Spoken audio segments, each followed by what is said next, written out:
Kimberly Steward, congratulations on your Oscar nomination for Manchester by the Sea.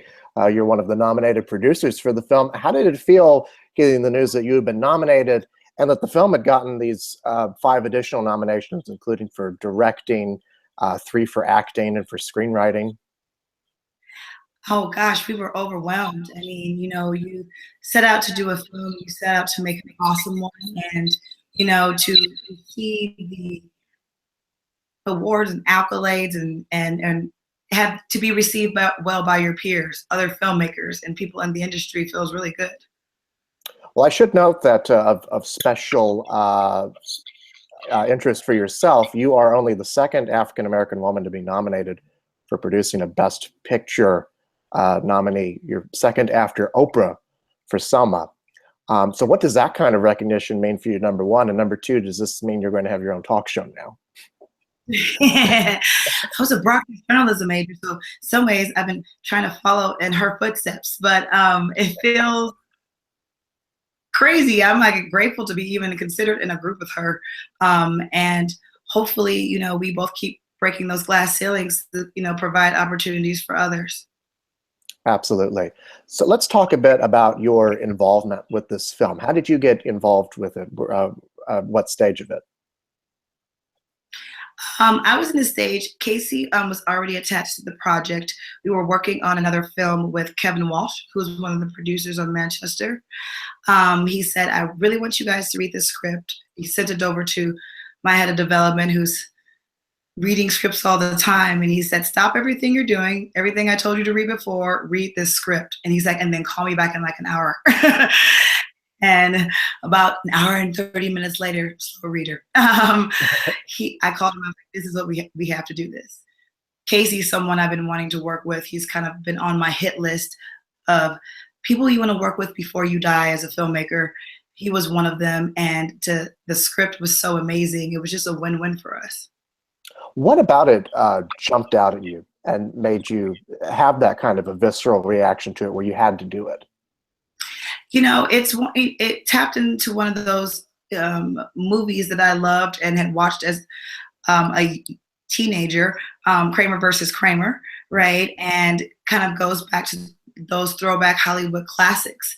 And also I think that Kenny is such a great writer, and he really captured the authenticity of like family dynamics and what someone would go through when they have suffered through such tragedy. It's also got an amazing sense of place with this Upper East Coast setting. Can you talk a little bit about the importance of shooting on location in these settings and what that does as a producer? What are some of the challenges of that? For us, we wanted to be able to capture spring and winter. So, northeastern shore and the snow. There's one of the largest snowstorms that had actually come through Massachusetts right when we got there. So when I actually drove up to our little house we rented, it was the snow was to my waist. We had to probably shut down production probably 3 hours and on a couple of days when there was bad weather. One of my favorite moments was when we screened the film in New York, and some people had drove down from Massachusetts that were on location with us, and people we had met in town, and they wanted to see the film. And they were so excited. They said nobody ever sees the small towns that are on the Eastern Shore like this. They never see it, how beautiful it is, how much we appreciate living there. Kenny captured it in a way that you don't even expect. I have actually traveled along that area, and I feel like I was kind of reinvigorated by seeing his directorial vision and how beautiful he made Manchester, Massachusetts look. Absolutely. With this kind of a small-scale, intimate family drama that deals with some pretty heavy issues of loss and regret and grief, what are some of the challenges of getting financing for this? Because it doesn't exactly scream commercial viability off the page. I think, our company we want to finance movies that are off the beaten path. Our model definitely, we hope to make money, but I think our model definitely is trying to reinvigorate the a classic movie and kind of bring back emotional movies again, the non-studio movie, and support auteurs like Kenny. Right, absolutely. And of course, the awards race plays a great hand in helping these films get seen by the public. Talk a little bit about some of the some more of the challenges that you faced as a producer on a production like this. You know, us reading the project in December and then actually having to be on the ground in February to capture spring and winter, it was a 2.5 month process to get everything set up. So, you know, when you try to throw in pre-production in front of that, it was really more like 4 weeks to get paperwork set up, getting contracts together, getting scheduling, hiring all of the team involved. And I think because I had such experienced producers like Matt Damon, like Chris Moore, like Kevin Walsh, I kind of had a rock star team behind me. So they were able to kind of guide me through the process for the very first time. But it was long hours getting it up. Right. And working on a smaller scale budget, what does that do for you, for the team creatively? I think that I have worked in many parts of production, so that part excites me on how to actually reimagine a scene, right, to make it efficient. I think I'm the DIY girl, so you know. So and my producing partner Lauren Beck, she has done some crazy things when it comes to camera work on very indie projects. So we were prepared for what was kind of coming before us, and wanted to make sure that we did everything we can to allow whatever Kenny needed to happen, right, to be able to invest in all the creative things that he wanted for the project.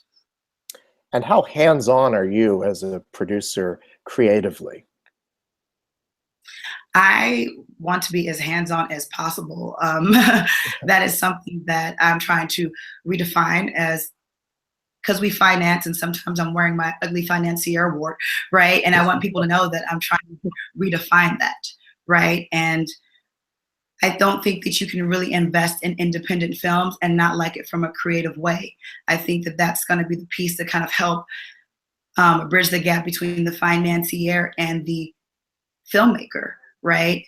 And as a producer, I go in there with a different hat on. When I'm on the ground, it's about producing the project and getting it finished the way the filmmaker wants it done. Right. What's extraordinary about this year in particular in independent films is that so many of the films that are nominated are like the little guys, not just your film, but Moonlight, Hell or High Water, even La La Land. They come from these smaller studios. It's almost like a little revolution going on.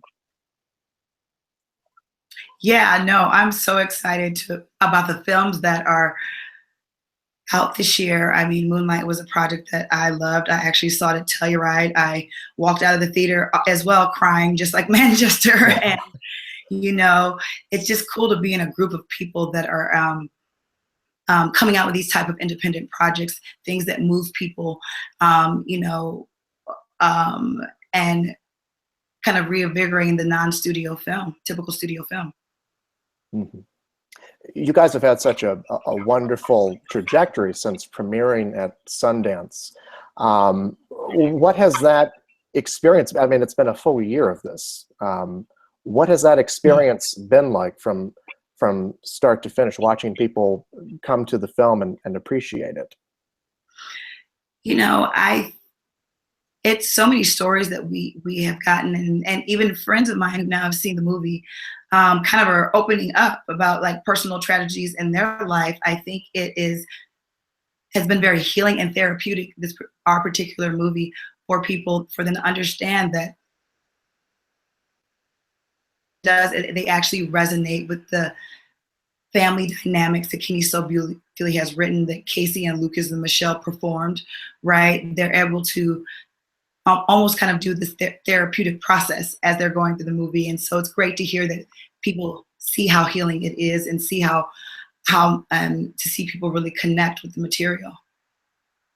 And what's next for you? I mean, have you got a lot of projects on your docket that you're going to use this Oscar cachet off of to say, all right, see, I can I can produce stuff. Yeah, you know what I hope is gotten more auteurs and filmmakers that we love, you know, to be able to reach out and receive us, and that I'm so grateful for that. But you know, a really wise producer told me, he said, you know, seeing the success of Manchester, stay true to who you are, stay true to the, you know, the projects you want to get involved in, because he said the flood is coming. And I think that that's, you know, definitely what we're doing, staying focused on the material that, you know, we love and appreciate. Well, it's an extraordinary movie, and congratulations on all of your success. And it was a pleasure talking with you. Thank you so much. Thank you so much. Take care. Bye. You too. Thank you. Bye.